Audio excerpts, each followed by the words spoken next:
আসসালামু আলাইকুম ওরহমতুল্লাহি আবরকাতু লাকাল হামদু বিল কোরআন ওয়ালাকাল হামদু বিল ঈমান ওয়ালাকাল হামদু বিস সিয়াম ওয়া নাশহাদু আল্লা ইলাহা ইল্লাল্লাহ ওয়াহদাহু লা শারীকা লাহু ওয়া নাশহাদু আন্না মুহাম্মাদান আবদুল্লাহি ওয়া রাসূলুহু।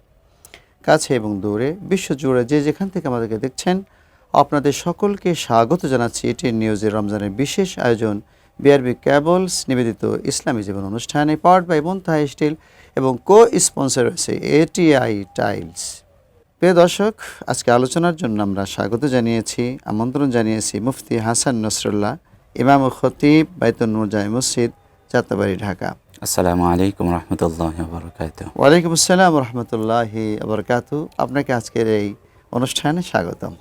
আলহামদুলিল্লাহ, আপনাকে অসংখ্য ধন্যবাদ। জাযাকুমুল্লাহ। তো আজকে আমরা আলোচনা করব very very important for the holy Ramzan, সেটি হলো আল ইতিকাফ।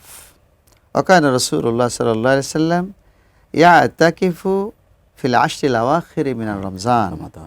আয়েশা রাদিয়াল্লাহু তাআলা আনহার হাদিস, রাসূল সাল্লাল্লাহু আলাইহি সাল্লাম রমজানের শেষ দশকে ইতিকাফ করতেন। এটা তার পুরো জীবনের কোনো রমজান যায় নাই তিনি ইতিকাফ করেন নাই। তো এই ইতিকাফের ফজিলত এবং ইতিকাফ করার উপকারিতা কি এবং রাসূল সাল্লাল্লাহু আলাইহি সুন্নাহ দৃষ্টিকোণ থেকে যদি দর্শকদের আপনি বলতেন। জি, আলহামদুলিল্লাহ রাব্বিল আলামিন, আসসালাতু ওয়াসসালামু আলা সাইয়্যিদিল আম্বিয়া ওয়াল মুরসালিন ওয়া আলা আলিহি ওয়া সাহবিহি আজমাইন। আম্মা বাদ, পবিত্র রমাদানুল মুবারক মাস চলছে। পবিত্র রমাদানুল মুবারক মাসের আল্লাহ সুবহানাহু ওয়া তাআলার পক্ষ থেকে যে সমস্ত ইবাদত বন্দেগী করার বিষয়গুলো আমাদেরকে রাসূল করিম সাল্লাল্লাহু আলাইহি ওয়াসাল্লামের মাধ্যমে নির্ধারিত করে দেওয়া হয়েছে, তার ভিতরে গুরুত্বপূর্ণ একটি বিষয় হচ্ছে ইতিকাফ করা। যদি আমরা আমাদের জীবনে রমাদানুল মুবারক মাস ছাড়াও যদি ইতিকাফকে বিবেচনা করি, তাহলে এটার তাৎপর্য অনেক উল্লেখযোগ্য। যদিও রাসূল করিম সাল্লাল্লাহু আলাইহি ওয়াসাল্লামের উপরে রমাদানুল মুবারক মাস রোজা ফরজ হয়েছে দ্বিতীয় হিজরিতে, এবং সেই দ্বিতীয় হিজরির পর থেকেই রাসূল করিম সাল্লাল্লাহু আলাইহি ওয়াসাল্লাম প্রতি বছর রমজানের শেষ দশকে ইতিকাফ করতেন। এক বছর আল্লাহ রাসূল ইতিকাফে তিনি করতে পারেননি। রাসূলুল্লাহর শেষ সময়ে শেষ বছরে এসে আল্লাহ রাসূল 20 দিন ইতিকাফ আদায় করেছিলেন, অর্থাৎ 2 দশক ইতিকাফ আদায় করেছিলেন। অনেকটা কাফফারার মতো। তার মানে রাসূল সাল্লাল্লাহু আলাইহি ওয়াসাল্লাম এটাকে ছাড়তে চাননি, সুবহানাল্লাহ। তিনি ইতিকাফ পালন করতে চেয়েছেন। একজন মুমিন আল্লাহ সুবহানাহু ওয়া তাআলার নৈকট্য লাভের জন্য, তার কাছাকাছি যাওয়ার জন্য এবং তার সাথে তাকে অনেক শেয়ার করার জন্য আমরা সারা দিন যে ব্যস্ততার ভিতরে থাকি, সারা সপ্তাহ, সারা মাস, সারা বছর যে ব্যস্ততার ভিতরে থাকি, আল্লাহ সুবহানাহু ওয়া তাআলাকে দেওয়ার মতো সময় আমাদের কাছে তেমন একটা নেই। সেখান থেকে ইতিকাফের মাধ্যমে আমরা আল্লাহ সুবহানাহু ওয়া তাআলার কাছে অনেক কাছে যেতে পারি, নৈকট্য অর্জন করতে পারি এবং আল্লাহর সাথে আমরা 10টা দিন একত্রে কাটাতে পারি।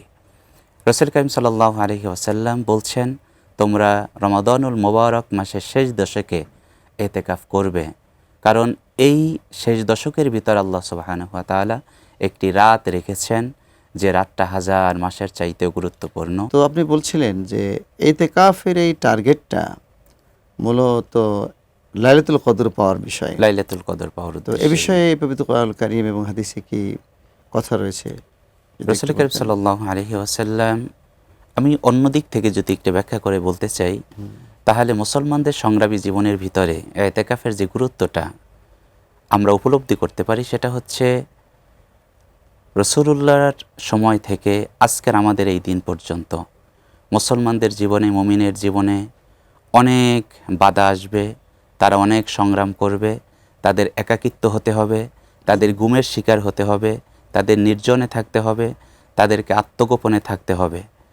আমার মনে হয় যে এই জায়গাটা থেকে ইতিকাফ আমাদেরকে বিশাল একটা শিক্ষা দিচ্ছে। আমরা 10টা দিন আমাদের পরিবার পরিজন ছেড়ে, আমাদের ঘর বাড়ি ছেড়ে, যেরকম আমরা মসজিদের ভিতরে অবস্থান করি, অথবা আমাদের মা বোনেরা তাদের ঘরের ভিতরে যেরকম অবস্থান করে, পরিবার পরিজনদের সাথে কোনো যোগাযোগ নেই, দুনিয়ার মানুষের সাথে কোনো যোগাযোগ নেই, দুনিয়ার কোনো ব্যবসা বাণিজ্যের সাথে যোগাযোগ নেই, শুধুমাত্র আল্লাহ তাআলাকে নিয়ে পড়ে আছে। আমরা যদি রাসূল করিম সাল্লাল্লাহু আলাইহি ওয়াসাল্লামের হিজরতের ব্যাপারটা দেখি, আল্লাহ রসুল 3 দিন গাড়ি সাওয়ারের ভিতরে ছিলেন।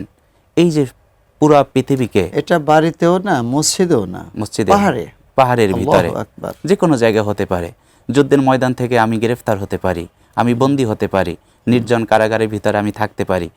এইখানে যেন একাকিত্ব থাকা, গুমের শিকার হয়ে থাকা, অথবা যদি বন্দিশালার ভিতরে আমাকে রাখা হয়, অথবা কোনো গোপন কক্ষের ভিতরে আমাকে রাখা হয়, একজন মুমিনের জীবন সেখানে কেমনে চলবে, কিভাবে চলবে, এই শিক্ষাটা আমি এতেকাফ থেকে নিতে পারি। সুবহানাল্লাহ। এতেকাফ আমাকে এটা শিক্ষা দেয় যে আমি একাকী যখন থাকবো তখন আমি কিভাবে থাকবো। এতেকাফ থেকে আমরা এই শিক্ষাটা নিতে পারি। রাসূল কারীম সাল্লাল্লাহু আলাইহি ওয়াসাল্লামের ইবাদতের ভিতরে গুরুত্বপূর্ণ রমাদানুল মুবারক মাসের গুরুত্বপূর্ণ ইবাদতের ভিতরে একটি ইবাদত হচ্ছে এতেকাফ পালন করা। কারণ এই এতেকাফ তালাশ করতে গিয়েই, এই এতেকাফের ভিতরেই আমরা খুঁজে পাই লাইলাতুল কদরের মতো সম্মানিত একটি রাতকে। রাসূল কারীম সাল্লাল্লাহু আলাইহি ওয়াসাল্লাম তিনি বলছেন, যারা এতেকাফ করবে আল্লাহ সুবহানাহু ওয়া তাআলা তাদেরকে হজের সওয়াব দান করবেন। সুবহানাল্লাহ ওয়া বিহামদিহি। তো আমার মনে হয়, আমাদের মনে হয় যে রাসূল কারীম সাল্লাল্লাহু আলাইহি ওয়াসাল্লাম যে আমলটি কখনোর জন্যই ছাড়েননি, প্রতি রমজানে তিনি আদায় করেছেন, এবং শেষ রমজানে গিয়েও তিনি কাজার মতো, কাফফারার মতো তিনি 2 দশক ধরে যে এতেকাফ পালন করেছেন, সেই এতেকাফ আমাদের জীবনে অন্তত একবার হলেও, অথবা প্রতি রমজানে আল্লাহর নৈকট্য অর্জনের জন্য হলেও আমাদের এতেকাফ পালন করা উচিত। আল্লাহ সুবহানাহু ওয়া তাআলা আমাদেরকে এই আমলটুকু করার তৌফিক দান করুন। আমিন। আপনাকে অসংখ্য ধন্যবাদ। অত্যন্ত গুরুত্বপূর্ণ তথ্য আপনি দিয়েছেন। প্রিয় দর্শক, শেখের কাছ থেকে আমরা ভালো একটি শিক্ষা কিন্তু পেলাম।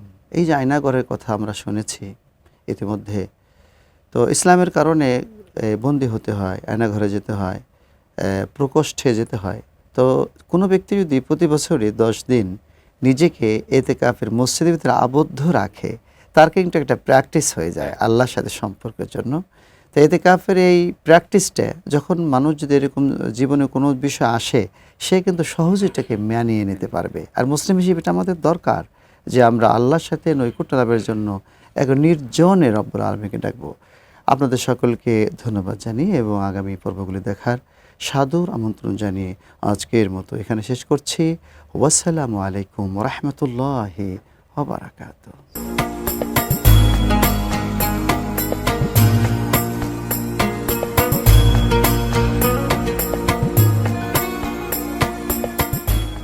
সৌজন্যে BRB cable, powered by Montaha steel, co sponsor ATI tiles.